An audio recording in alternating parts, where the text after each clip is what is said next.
அனைவருக்கும் வணக்கம். மத்திய அரசு ஊழியர்கள் மற்றும் ஓய்வூதியதாரர்களுக்கு ஒரு மகிழ்ச்சியான செய்தி. அதாவது மத்திய அரசு ஊழியர்களுக்கு அகவிலைப்படி உயர்வு எவ்வளவு இருக்கும் மற்றும் மத்திய அரசு ஊழியர்களுக்கு பட்ஜெட் கூட்டத்தொடரில் என்னென்ன அறிவிப்புகள் வெளியாகும் அப்படிங்கிற முழு வீடியோ தான் இது. ஸோ ஸ்கிப் பண்ணாமல் கடைசி வரைக்கும் பாருங்கள்.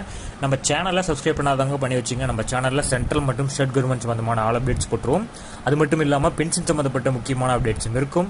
ஸோ மறக்காமல் சப்ஸ்கிரைப் பண்ணிருங்க. வாங்க வீடியோக்குள்ள போகலாம். ஃபர்ஸ்ட் ஆஃப் ஆல் பார்த்தீங்கன்னா ஏஐசிபியின் தரக்குறியீடு மதிப்பு நவம்பர் மாதம் வரைக்கும் அறிவிக்கப்பட்டிருக்கு. நவம்பர் மாதத்தில் 144.5 என்ற விதத்தில் இருக்கு. ஸோ இன்னும் சில தினங்களில் டிசம்பர் மாதத்திற்கான ஏஐசிபியின் தரக்குறியீடு மதிப்பு வந்த உடனே ஊழியர்களுக்கான இந்த அகவிலைப்படி உயர்வு என்பது நாம் கணக்கிட முடியும். அப்படி நவம்பர் மாதம் வரைக்கும் வந்த கணக்கீடு பிரகாரம் பார்த்தீங்கன்னா 3% உயரக்கூடிய வாய்ப்பு இருக்கிறதா சொல்லியிருக்காங்க. அப்படி டிஏ 3% உயர்ந்தால் மத்திய அரசு ஊழியர்கள் மற்றும் ஓய்வூதியதாரர்களுக்கு டிஏ 56% அதிகரிக்கும். ஸோ இந்த ஏஐசிபி குறியீடுகளில் இந்த கணக்கிடப்பட்ட இந்த தற்போதைய நிலையை வச்சு தான் இந்த மதிப்பு சொல்லியிருக்காங்க. ஸோ இந்த அதிகரிப்பு பலருக்கும் மிகவும் தேவையான நிதி நிவாரணத்தை வழங்கக்கூடியதாக இருக்கும். ஸோ நிதியமைச்சர் நிர்மலா சீதாராமன் 2025-26 நிதியாண்டிற்கான பட்ஜெட்டை பிப்ரவரி 1 தாக்கல் செய்ய உள்ளார். ஸோ இந்த பட்ஜெட்டில் மத்திய அரசு ஊழியர்கள் மற்றும் ஓய்வூதியதாரர்களுக்கு குறிப்பாக டிஏ நிலுவைத் தொகை குறித்து மேலும் சாதகமான செய்திகளை கொண்டு வரும் என்று எதிர்பார்க்கப்படுகிறது.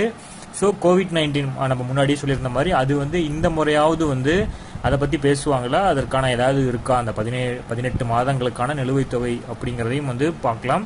அதுபோக ஒரு ஊழியர் பெறும் டிஏ நிலுவைத் தொகை அவர்களோட சம்பளம் மற்றும் தர அளவை பொறுத்தது. உதாரணமாக நிலை 1 பணியாளர் 11,800 முதல் 37,554 வரை பெறலாம். அதே சமயம் லெவல் 13 உள்ளவர்கள் 1,44,200 ரூபாய் முதல் 2,18,200 ரூபாய் பெறலாம். ஸோ மத்திய அரசு ஊழியர்களுக்கும் இந்த பட்ஜெட்டில் 8வது ஊதிய குழுவை அறிமுகப்படுத்துவதற்கான சாத்தியக்கூறுகள் குறித்த புதுப்பிப்புகளுக்கான ஆவலுடனும் காத்துட்டு இருக்காங்க. இருப்பினும் புதிய அந்த ஊதிய குழுவிற்கு பதிலாக தனியார் துறை உள்ளதை போன்ற வருடாந்திர ஊதிய திருத்தங்கள் குறித்து பேசப்படுகிறது அப்படிங்கிறதையும் எதிர்பார்க்கிறாங்க.